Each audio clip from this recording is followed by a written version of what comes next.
Hey everybody, it's the Hell Hath No Furney Show. Today we're going to be reviewing my past favorite albums of my younger years, and what started it all with music with me.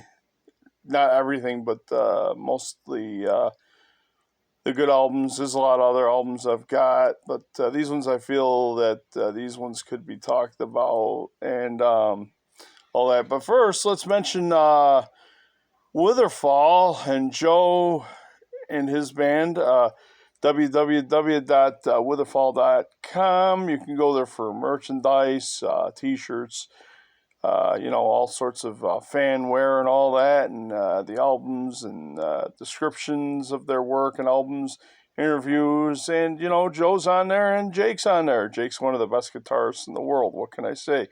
Awesome, awesome dude.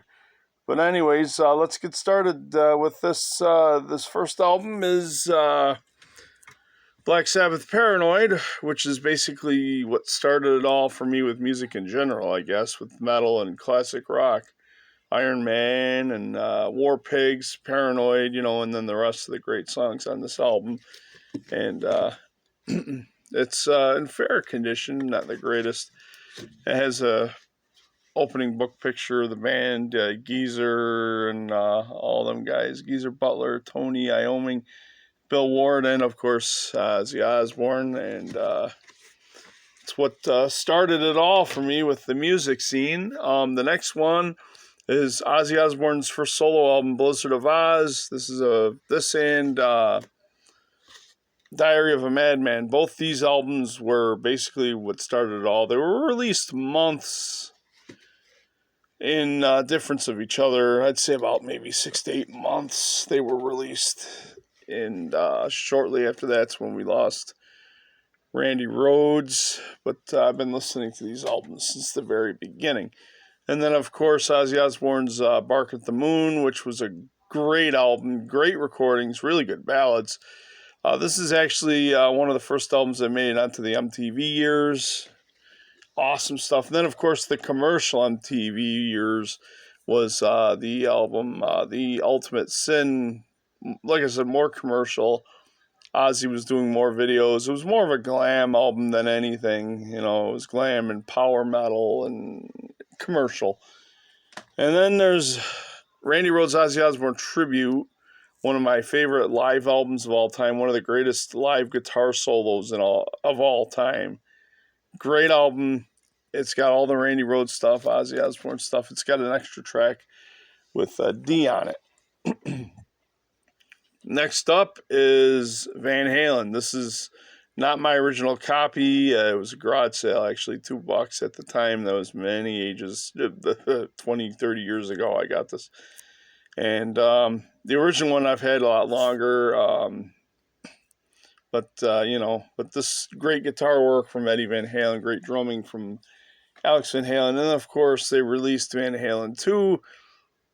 Really good stuff, just as good as the first album, but it was getting more commercial at that time. They were getting more popular. Women and Children First. This album was a great album. A little more commercial. It was what it was. And the next album they released, Diver Down. This was a commercial album. Wasn't really the greatest. And I might mention the stickers from a legendary store in the area. It was called The Last Unicorn. Look at that, $2. $2 on that album. You're never going to find them at that price ever again like that, unless you go to a garage sale and you'll get them cheaper.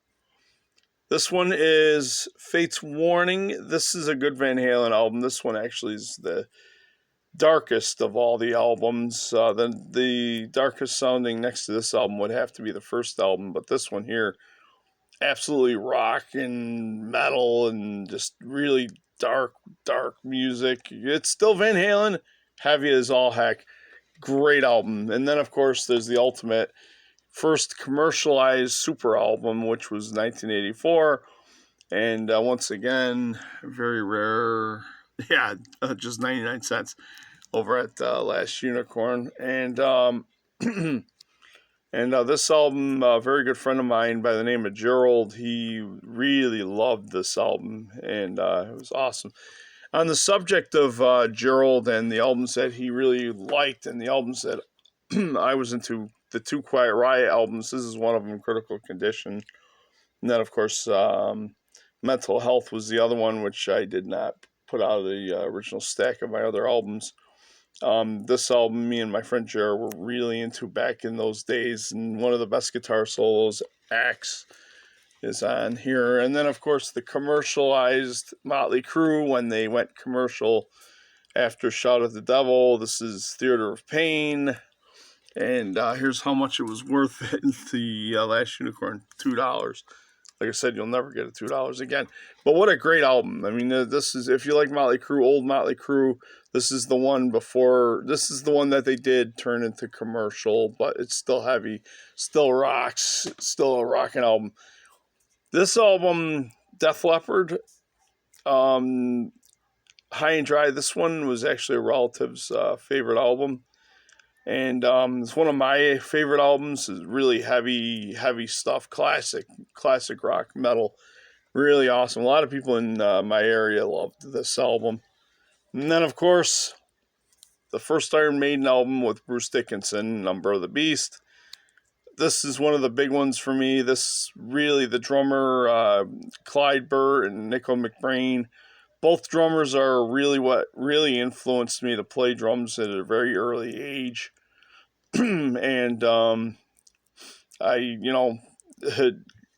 it's just, what can I say? The drum track on here, the sound of the cymbals, the drums, everything. It's what really inspired me to play the drums. And then, of course, Last in Line, Dio. This is one of the best albums I ever heard. This is the first album I got to hear of Dio's solo project. I was very well aware and a big fan of Rainbow and all the other bands that were before Dio when he went solo, and then Black Sabbath. Great album. The first 3 tracks are the best in the world, and then there's the other classics. But here's an honorable mention from '88. This is the live Dokken album. Love Dokken, Don Dokken and everything, the original band.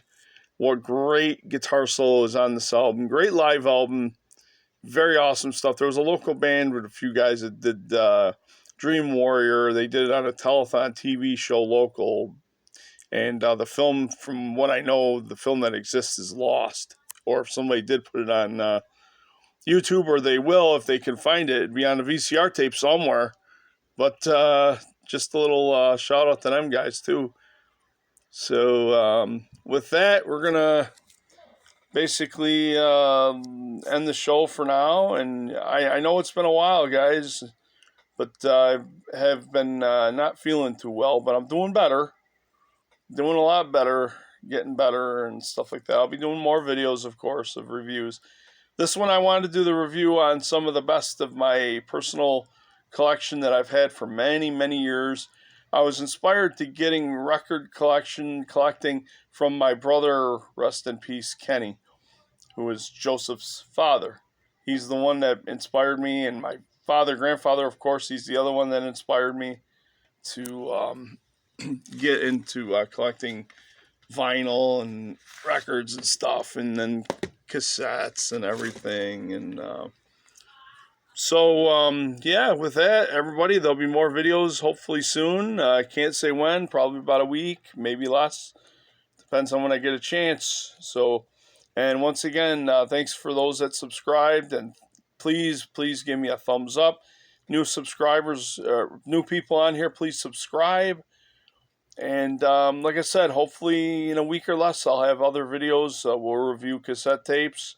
I'm going to review other records, of course. I'm going to review CDs.